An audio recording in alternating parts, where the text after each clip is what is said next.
Hello dear students, अभी हम आपका जो 8th चैप्टर है स्टडी ऑफ गैस लॉज, इस चैप्टर से जो ऑब्जर्वेबल प्रॉपर्टीज ऑफ गैसेस है इस टॉपिक पर डिस्कशन करने जा रहे हैं। ठीक है, देखो जो अलग अलग गैसेस होते हैं उनका जो फिजिकल बिहेवियर होता है वो कुछ स्टैंडर्ड वेरिएबल्स पे डिपेंड करता है। और ये स्टैंडर्ड वेरिएबल कौन से हैं? मास है, वॉल्यूम है, टेम्परेचर है एंड प्रेशर है। मास, वॉल्यूम, टेम्परेचर, प्रेशर। तो अगर हम गैसेस के इन 4 स्टैंडर्ड वेरिएबल्स के बारे में थोड़ा सा जानकारी ले लेते हैं, अगर हमें पता चल जाए कि मास को कैसे फाइंड आउट करना है, कैसे कैलकुलेट करते हैं, कौन सी यूनिट में कैलकुलेट करते हैं, टेम्परेचर, प्रेशर, वॉल्यूम को कौन से यूनिट में उसको हम कैलकुलेट करते हैं, और अलग अलग टाइप के यूनिट्स हैं, तो इन अलग अलग टाइप के यूनिट्स को हम इंटर कन्वर्ट कैसे कर सकते हैं, ये अगर हमें पता चले तो गैस का फिजिकल बिहेवियर जो है उसको फाइंड आउट करना, उसको जान पाना आसान हो जाएगा। ठीक है, तो चलो let us start with the first standard variable which is the mass. ठीक है, अब किसी भी गैस का जो मास है we can express in 2 ways, either in grams और in number of moles. Grams में या फिर नंबर ऑफ मोल्स में हम उसको एक्सप्रेस कर सकते हैं। ग्राम्स में कैसे एक्सप्रेस करना है? सिंपल है, गैस लेना है, इतना इतना ग्राम हमने गैस ले लिया। मान लो कार्बन डाइऑक्साइड गैस है, हमने 44 ग्राम कार्बन डाइऑक्साइड लिया हुआ है, तो आप उस कार्बन डाइऑक्साइड गैस का मास एक्सप्रेस कर रहे हो इन टर्म्स ऑफ ग्राम्स, करेक्ट? तो ये तो हो गया मास का expression in terms of grams, right? अब नंबर ऑफ मोल्स में हम उसको कैसे एक्सप्रेस करें? ठीक है, चलो देखो, कार्बन डाइऑक्साइड गैस जो है इसका जो मॉलिक्यूलर मास है उसको क्विकली कैलकुलेट कर लेते हैं। कार्बन का जो एटॉमिक मास है वो 12 है और ऑक्सीजन का जो है वो 16 है। यहाँ पर 2 ऑक्सीजन है तो 2 ऑक्सीजन का 16 × 2 32 हो जाता है, तो उसका मॉलिक्यूलर मास बन जाएगा 44। कार्बन डाइऑक्साइड का मॉलिक्यूलर मास कितना है? 44 है। ठीक है, कीप इन माइंड, इसको ध्यान में रखो। चलो अभी हमने कार्बन डाइऑक्साइड का जो मास है वो ग्राम्स में कैसे एक्सप्रेस करना है वो तो सिंपल है, देख लिया हमने। नंबर ऑफ मोल्स में उसको कैसे एक्सप्रेस करना है, यहां पर देखो, हमने कार्बन डाइऑक्साइड कितना लिया है? हमने कार्बन डाइऑक्साइड लिया 44 ग्राम। तो मास ऑफ गैस इन ग्राम लिखना है पहले, सबसे पहले तो चलो कार्बन डाइऑक्साइड गैस लिया है हमने 44 ग्राम, लिखा। चलो उसका मॉलिक्यूलर मास कितना है? अभी हमने कैलकुलेट किया 44 है, तो 44 ग्राम डिवाइड बाय उसका मॉलिक्यूलर मास, 44 डिवाइड बाय 44 क्या होगा? इसका रेशियो 1 आता है ना? तो अगर आपने 44 ग्राम कार्बन डाइऑक्साइड लिया है तो उसके नंबर ऑफ मोल्स कितने होंगे? 1 मोल। इसको हम बोलेंगे 1 मोल। कितने नंबर ऑफ मोल होंगे? 1 मोल है। अगर आपने 44 ग्राम कार्बन डाइऑक्साइड लिया है तो उसका मतलब क्या हो जाएगा? आपने कितना मोल कार्बन डाइऑक्साइड लिया हुआ है? 1 मोल लिया हुआ है। ठीक है, चलो कोई और गैस का एग्जांपल लेके देखते हैं, नंबर ऑफ मोल्स उसके कैलकुलेट कर लेते हैं। सेकंड एग्जांपल, ये फर्स्ट हो गया, चलो सेकंड एग्जांपल लेके देखते हैं। मान लो आपने नाइट्रोजन गैस लिया हुआ है N2, ठीक है। चलो नाइट्रोजन का सबसे पहले तो हमें उसका मॉलिक्यूलर मास पता होना चाहिए, है कि नहीं? क्योंकि मॉलिक्यूलर मास हमें चाहिए नंबर ऑफ मोल्स कैलकुलेट करने के लिए। अब हमें पता है कि नाइट्रोजन का जो एटॉमिक मास है वो 14 है और कितने नाइट्रोजन अपने पास? 2 है, तो 14 मल्टीप्लाई बाय 2 कितना हो जाता है? 28। इसका मतलब नाइट्रोजन जो गैस है इसका मॉलिक्यूलर मास कितना हो गया? 28 हो गया। ठीक है, चलो तो अगर आपने मान लो आपने क्या किया, जो नाइट्रोजन है, अगर आपको नाइट्रोजन के नंबर ऑफ मोल्स कैलकुलेट करने हैं, आपने मान लो 28 अगर उसका मॉलिक्यूलर मास है और आपने नाइट्रोजन लिया हुआ है 14 ग्राम लिया है, 14 ग्राम लिया हुआ है। ठीक है, अब क्या करते हैं, इसके नंबर ऑफ मोल्स कैलकुलेट कर लेते हैं। जस्ट अ सेकंड,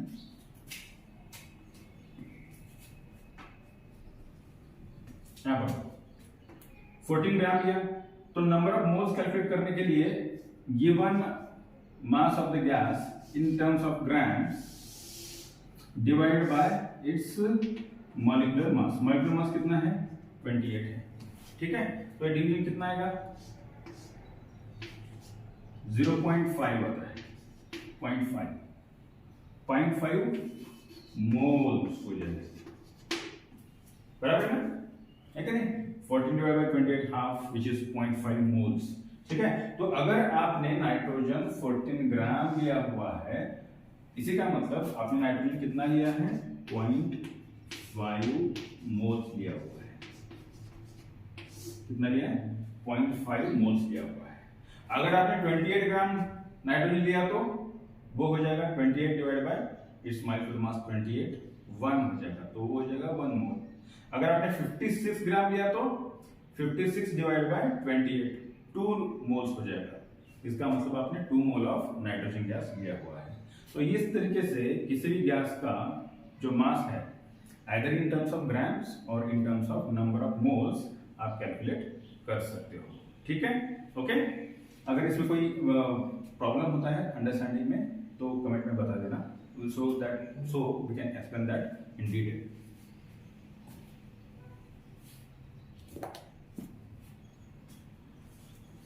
ठीक है, जो नेक्स्ट जो वेरिएबल है वो है टेम्परेचर। चलो टेम्परेचर के बारे में बात करते हैं अभी गैसेस के।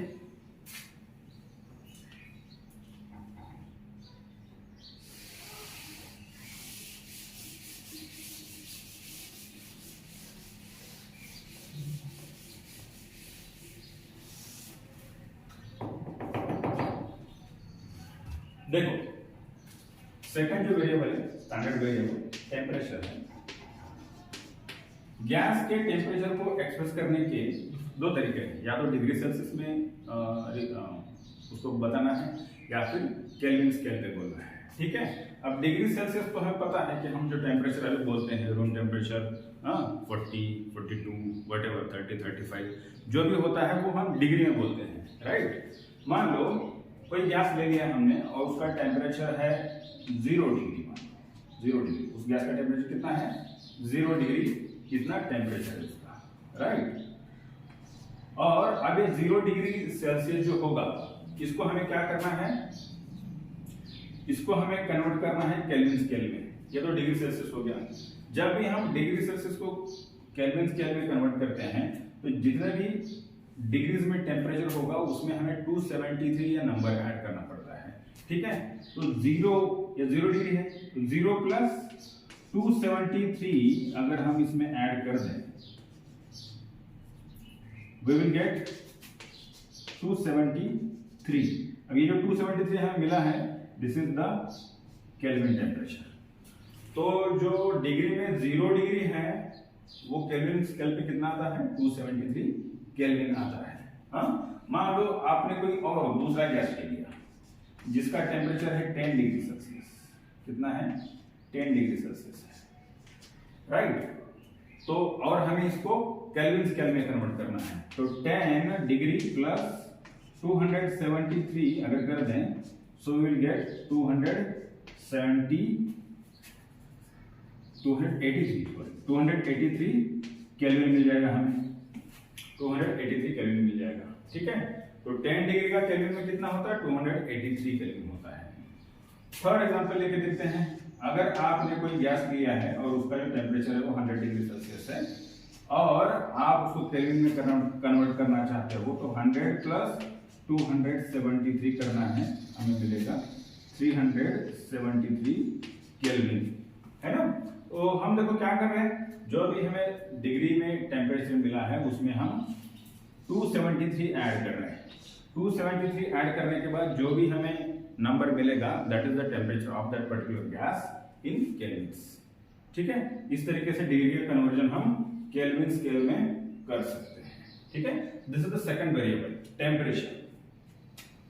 थर्ड है, जो थर्ड वेरिएबल है वो है वॉल्यूम।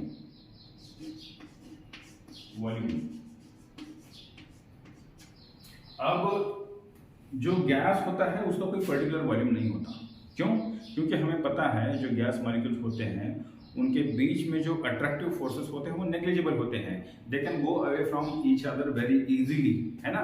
तो दो गैस मॉलिक्यूल के बीच में जो गैप है वो ज्यादा हो सकता है, बहुत ज्यादा हो सकता है, राइट। तो वॉल्यूम देखो, अगर हम किसी गैस को कंप्रेस करके एक बॉटल में भर दें तो उस गैस का जो वॉल्यूम है उस बॉटल जितना हो जाएगा, और उस बॉटल को अगर हम ओपन कर दें और उस बॉटल का गैस जो है अगर बाहर आ जाए तो उस बॉटल में जितना गैस है उस गैस को अगर हम किसी रूम में छोड़ दें तो उस रूम का जितना वॉल्यूम होता है उतना ही वॉल्यूम उस गैस का भी हो जाएगा। मतलब वो सेम अमाउंट ऑफ गैस है लेकिन उसका वॉल्यूम बदल गया है। इसका मतलब ये होता है कि गैस का कोई स्पेसिफिक वॉल्यूम नहीं होता। और ये जो वॉल्यूम है, वॉल्यूम को हम किस यूनिट में एक्सप्रेस कर सकते हैं? देखो, वॉल्यूम को जो है हम ml में एक्सप्रेस कर सकते हैं। जैसे कि मान लो 1 ml gas, 1 ml gas, 1 millilitre gas, ठीक है।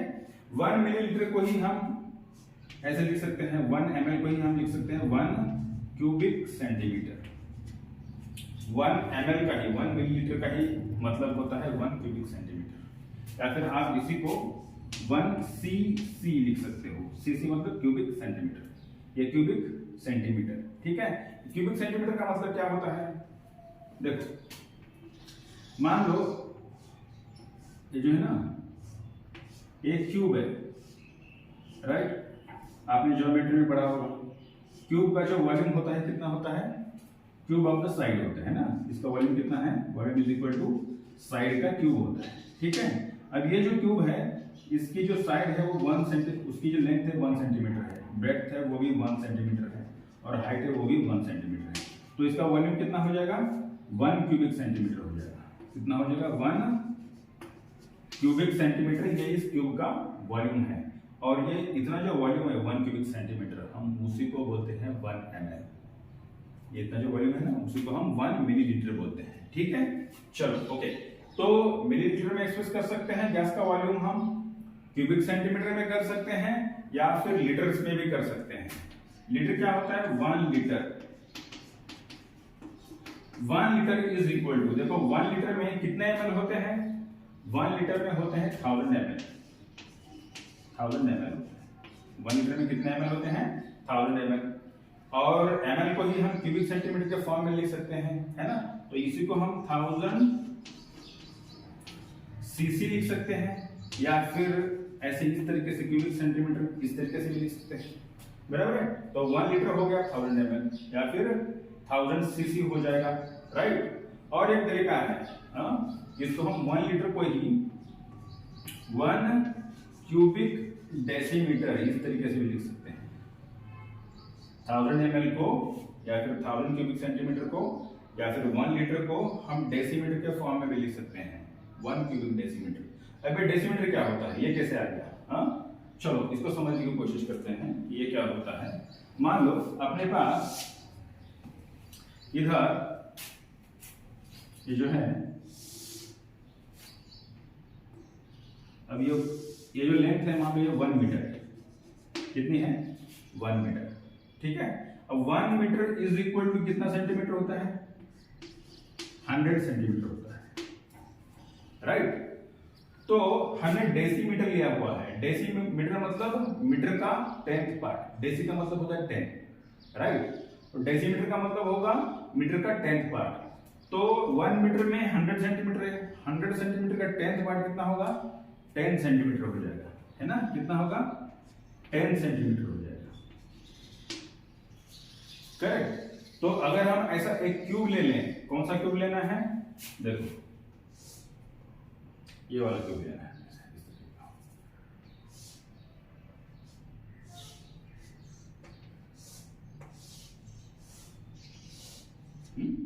ये जो क्यूब है, इस क्यूब का जो लेंथ है वो है 10 सेंटीमीटर। कितना है? 10 सेंटीमीटर। ब्रेड्थ भी 10 सेंटीमीटर है, और हाइट भी 10 सेंटीमीटर है।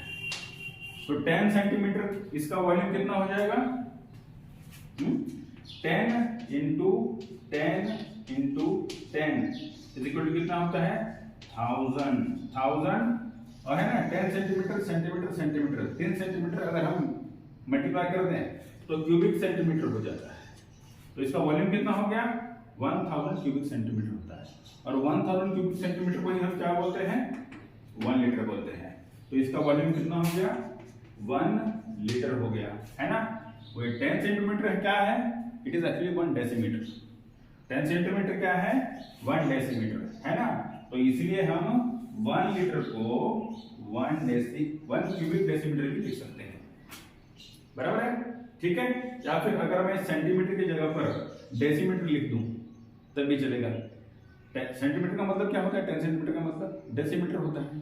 तो अगर मैं यहाँ पर इसे डेसीमीटर लिख दूं, 10 सेंटीमीटर की बजाय मैं क्या लिख दूं, अगर मैं इसकी बजाय यहाँ पर अगर डीएम लिखता हूं डेसीमीटर, ये भी डेसीमीटर और ये भी डेसीमीटर, तो decimetre into decimetre, decimetre square हो जाएगा, decimetre square into decimetre, decimetre cube हो जाएगा, है ना। तो वही 1 लीटर होता है जो कि हमने यहाँ पर लिखा हुआ है, ठीक है।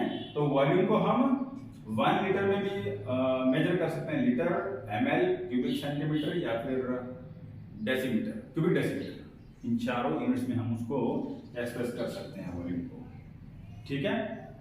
क्लियर है? कोई अगर प्रॉब्लम है तो बता दें, ठीक है। चलो क्लियर कर दें इसको। ओके, नेक्स्ट जो नेक्स्ट वेरिएबल है